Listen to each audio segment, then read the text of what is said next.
इटावा में कथावाचकों के साथ बदसलूकी मामले ने नया मोड़ ले लिया है। सपा सुप्रीमो अखिलेश यादव के निशाने पर बाबा बागेश्वर धाम पंडित धीरेन्द्र कृष्ण शास्त्री भी आ गए हैं।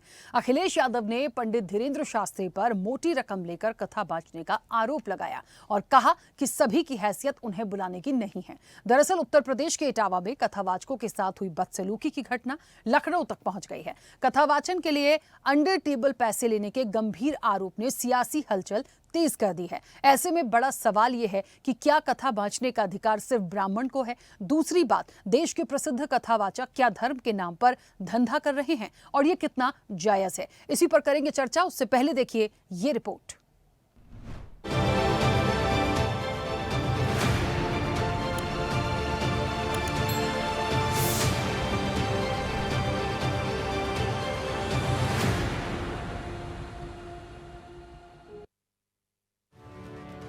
धीरेन्द्र शास्त्री की कथाओं की फीस पर उठे सवालों ने धर्म और कारोबार की बहस छेड़ दी है। उत्तर प्रदेश के इटावा में कथावाचक पर जातीय हमले के बाद अब ये मुद्दा सिर्फ सामाजिक नहीं, राजनीतिक और धार्मिक रंग भी ले चुका है। समाजवादी पार्टी के अध्यक्ष अखिलेश यादव ने रविवार को न सिर्फ ब्राह्मण वर्चस्व पर सवाल उठाया, बल्कि धीरेन्द्र शास्त्री जैसे मशहूर धार्मिक नेताओं को भी कटघरे में खड़ा कर दिया। उन्होंने आरोप लगाया कि कथावाचन के नाम पर लाखों रुपए की फीस ली जाती है और कई बाबा अंडर टेबल रकम भी वसूलते हैं। कई कथावाचक हैं जो 50 लाख रुपए लेते हैं। कोई किसी की हैसियत है कि धीरेन्द्र शास्त्री को बुला ले अपने घर कथा के लिए? कोई अंडर टेबल लेगा वो बाबा पैसे? आप पता करवा लीजिए, अंडर टेबल नहीं लेते हैं वो धीरेन्द्र शास्त्री। क्या कथा बांटने की पता कितनी कीमत होगी उनकी? फ्री थोड़े नहीं। अखिलेश यादव के इस बयान से सियासत में उबाल आ गया। इटावा कांड पर बागेश्वर धाम के पीठाधीश्वर पंडित धीरेन्द्र शास्त्री ने भी अपनी प्रतिक्रिया दी थी।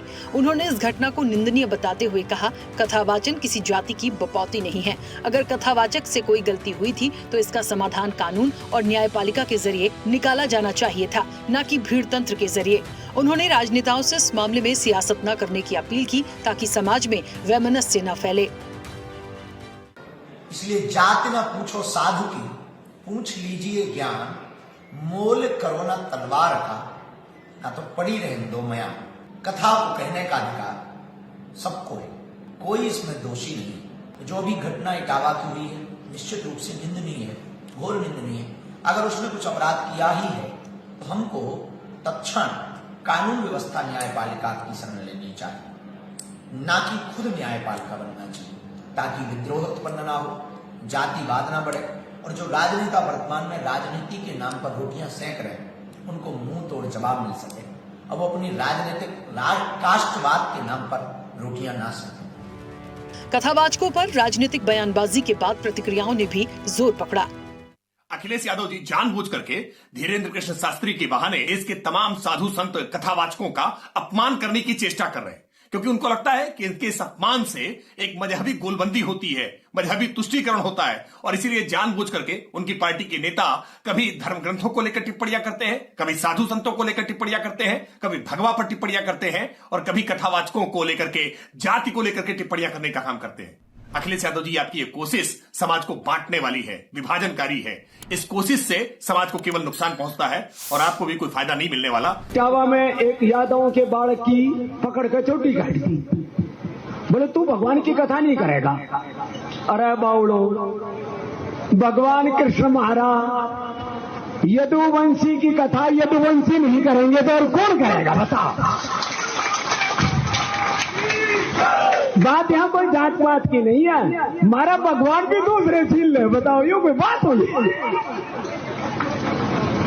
भगवान तो सबके हैं, लेकिन भाई यो कौन सो पेटेंट की भगवान कृष्ण की कथा तो हम ही कराएंगे।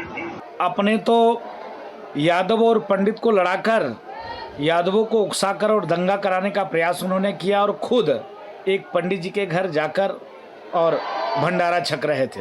ये बागेश्वर सरकार को उन्होंने टारगेट किया क्योंकि बागेश्वर सरकार हिंदुत्व पे कार्य करते हैं, सनातन पे कार्य करते हैं। ये दिक्कत है अखिलेश यादव जी को। अखिलेश यादव जी की ये दिक्कत नहीं है कि वो कथा कहने नहीं आ पा रहे हैं उनके घर। दिक्कत ये कैसे वो हिंदुओं को एक कर रहे हैं। हिंदुओं को एक होने से तकलीफ किसको है, डर किसको है, सबको पता है। अखिलेश यादव के बयान ने एक बड़ा सवाल खड़ा कर दिया है। क्या धार्मिक कथावाचन अब सेवा नहीं, एक महंगा कारोबार बन चुका है? जब कथावाचकों के बुलाने पर लाखों की फीस लगे और आयोजनकर्ता विशेष वर्ग तक सीमित हो जाएं, तो ये धर्म का लोकतंत्रीकरण नहीं बल्कि व्यवसायीकरण प्रतीत होता है। देश में कई ऐसे प्रसिद्ध कथावाचक हैं जो कथा करने के लिए फीस लेते हैं। फीस 10 लाख रुपए से लेकर 50 लाख रुपए प्रति कथा तक हो सकती है। कुछ कथावाचक अपनी फीस का खुलासा नहीं करते, जबकि कुछ सार्वजनिक रूप से अपनी फीस बताते हैं। एक अनुमान के मुताबिक जया किशोरी 9.5 लाख रुपए प्रति कथा लेती हैं। अनिरुद्धाचार्य महाराज 15 लाख से 20 लाख रुपए लेते हैं। देवकी नंदन ठाकुर जी 12 लाख से 15 लाख रुपए लेते हैं। पंडित धीरेन्द्र कृष्ण शास्त्री 15 से 20 लाख रुपए। पंडित प्रदीप मिश्रा एक कथा के लिए 7 से 8 लाख रुपए लेते हैं। मोरारी बापू एक कार्यक्रम के लिए 20 लाख रुपए तक लेते थे। कुमार विश्वास रामकथा के प्रमुख वक्ता भी हैं। उनकी एक प्रस्तुति की फीस 8 से 50 लाख रुपए तक होती है। ये केवल अनुमानित आंकड़े हैं। वास्तविक फीस कथावाचक, कथा के प्रकार, अवधि और अन्य कारकों के आधार पर भिन्न हो सकती हैं।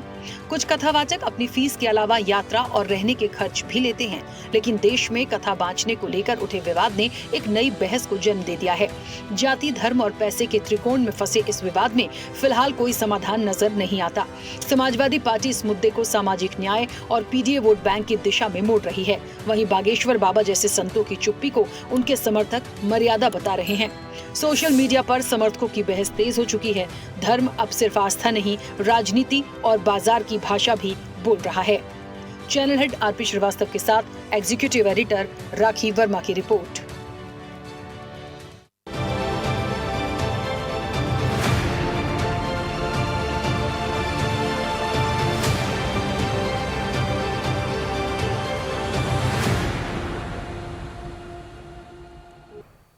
ऐसे ही वीडियोस के लिए लाइक करें, शेयर करें, फॉलो करें। YouTube पर जाकर सब्सक्राइब कर बेल आइकन दबाना ना भूलें और ताजा अपडेट्स के लिए स्वदेशलाइव.com पर जरूर जाएं।